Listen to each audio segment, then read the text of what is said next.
Mahkamah Rayuan Arah AirAsia bayar pampasan ringgit Malaysia 147,400 kepada bekas pembantu juruterbang.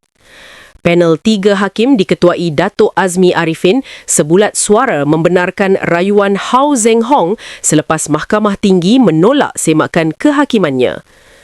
Jumlah pampasan termasuk gaji tertunggak 24 bulan serta bayaran ganti jawatan. Mahkamah turut mengambil kira bayaran terdahulu ringgit Malaysia 16,500 dan pendapatan selepas pemecatan ringgit Malaysia 23,100. AirAsia Berhad mendakwa pemberhentian kerana kerugian akibat sekatan perjalanan semasa pandemik. Namun, mahkamah menegaskan syarikat tidak boleh bergantung pada kerugian Capital A Berhad, entiti berasingan. Azmi berkata Hau telah tampil dengan penyelesaian yang munasabah dan berniat baik lalu secara sukarela menawarkan untuk menambil cuti tanpa gaji selama 2 tahun bagi menyelamatkan pekerjaannya.